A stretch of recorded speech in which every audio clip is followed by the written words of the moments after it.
સામાન્ય રીતે જે રાષ્ટ્રીય કક્ષાની પરીક્ષાઓ હોય એમાં બીજી બધી પરીક્ષા કરતાં નીટ યુજી પરીક્ષા છે એ MBBS એટલે કે મેડિકલ અને એના પેરેલલ કોર્સિસમાં પ્રવેશ મેળવવાની એક અગત્યની પરીક્ષા છે. રાષ્ટ્રભરના વિદ્યાર્થીઓ આખા દેશમાંથી પરીક્ષા કેન્દ્રોમાં આવતીકાલે પરીક્ષામાં ઉપસ્થિત થશે.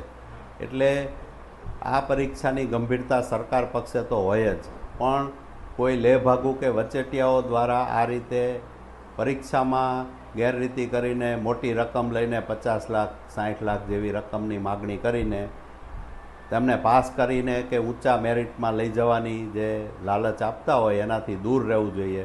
એક વાલીએ મારો સંપર્ક કરેલો તો એ આવું બનવાનું કઈ રીતે બનશે એની પણ એને વાત કરેલી કે અમારા આધાર કાર્ડ વિદ્યાર્થીના બીજા રાજ્યમાં બદલીને પછીથી ત્યાં પરીક્ષા અપાવે.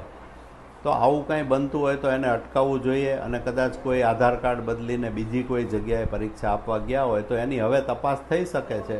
હજી પરીક્ષા લેવાઈ ગઈ નથી એટલે દરેક સેન્ટર ઉપર ઓબ્ઝર્વર હોય છે, સરકારી સ્ટાફ હોય છે, અને આવવા જવાના સમય, પેપર ખોલવાના સમય, પેકિંગના સમય બધાનું વિડીયો રેકોર્ડિંગ થતું જ હોય છે. એટલે જે સર્વેલન્સમાં પરીક્ષા લેવાતી હોય છે એને વધુ થોડી ગંભીરતાથી, અને જે આક્ષેપ છે કે બેંગ્લોર, કર્ણાટકના હુબલી, બેલગામ જેવા સેન્ટરોમાં આવું ગેરરીતિનું આ વખતે આયોજન કરે છે એવી કોઈ આક્ષેપ કરેલો છે, તો એ બધા સેન્ટરો ઉપર પણ વધારે વિજિલન્ટ રહીને પરીક્ષાને સુચારુ રીતે અને ગેરરીતિ મુક્ત લેવાય એવી વ્યવસ્થા થવી જોઈએ. અને સરકાર એ પક્ષે ગંભીર હોય જ છે. હંમેશા બાળકોને ક્યાંય કોઈ રીતે અન્યાય ન થાય અને તટસ્થ પારદર્શક પ્રક્રિયાથી જ પરીક્ષા લેવાય એવી પરીક્ષા તંત્રની કોશિશ હોય જ છે.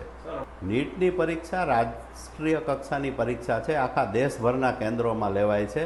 એટલે એક બે વ્યક્તિથી આ કોઈ વસ્તુ બનતી હોય કે જે ટોળકી હોય એની મોડેસ ઓપરેન્ડી હોય તો એ પ્રમાણે એ લોકો આખા ગુજરાતના, બીજા રાજ્યોના એવા માણસોના મેળાપીપણામાં જ આવું કરતા હોય, અને એની ટોળકી પણ એ જ રીતે સક્રિય હોય. એટલે ફક્ત ગુજરાતના વિદ્યાર્થી માટે થતું હોય એવું નહીં, આ લાલચ એને બીજા રાજ્યના બીજા વિદ્યાર્થીઓને પણ આપી હોઈ શકે, અને તમામ જગ્યાએથી આખા દેશભરના વિદ્યાર્થીઓ પણ આનો ભોગ બનતા હોય એવી.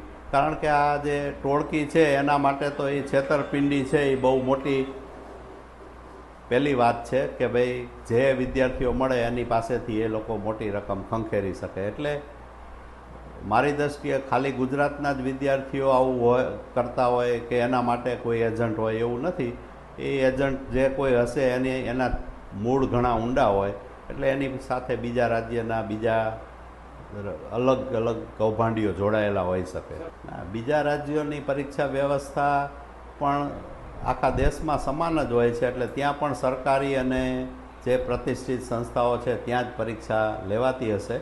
પણ કહેવાનો મતલબ એ છે કે ગઈ સાલના અનુભવમાંથી શીખીને વિદ્યાર્થી વાલીઓ આ વર્ષે ભોગ ન બને, તટસ્થતાપૂર્વક શાંતિથી અને સ્વસ્થ ચિત્તે પરીક્ષા આપી શકે એવી વ્યવસ્થા સરકારે કરી જ છે. અને વાલીઓને પણ મારી વિનંતી છે કે પોતાના બાળકોને આવી કોઈ વાત બનવાની નથી એવી હૈયાધારણ આપીને એને વર્ષભર જે સારી મહેનત કરેલી છે પૂરી તાકાતથી પરીક્ષા આપે, અને એનું સાચું પરિણામ પારદર્શક રીતે મળવાનું જ છે. અત્યારે તો એ છેતરપિંડીનું કૌભાંડ હોઈ શકે એવું લાગે છે, પણ સેન્ટર ઉપર આટલા મોટા પાયે આટલા બધા વિદ્યાર્થીઓ માટે કંઈ કરવું એ આ તો 1% શક્યતા એવી પણ હોય કે એવું બનતું પણ હોઈ શકે, અથવા તો એનું કોઈ નાના લેવલે કે કોઈ સ્ટેપ સુધીનું કનેક્શન પણ હોઈ શકે. એટલે તપાસ થવી ખૂબ જરૂરી છે.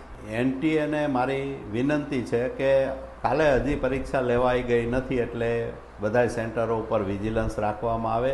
જે આક્ષેપિતા કર્ણાટકના કેન્દ્રો છે ત્યાં વધુમાં વધુ સઘન ચેકઅપ રાખવામાં આવે, અને એના સેન્ટરો ઉપર પેપર ખોલવાથી માંડીને પૂર્ણ થાય, સામાન્ય રીતે પેપર પૂર્ણ થાય પછી અડધા કલાક સુધીનો સમય સેન્ટર પર રહેતો હોય છે. આ બહુ ગંભીર સમય હોય છે, એટલે કોઈ ચેડા ન થઈ જાય એનું પણ વિડીયો રેકોર્ડિંગ રાખવામાં આવે, અને પરીક્ષા પૂર્ણ થઈ આખા દેશભરના કેન્દ્રોનું રેકોર્ડિંગ પણ ચકાસણી કરાવે તો ગેરરીતિ ચોક્કસ ડામી શકાય.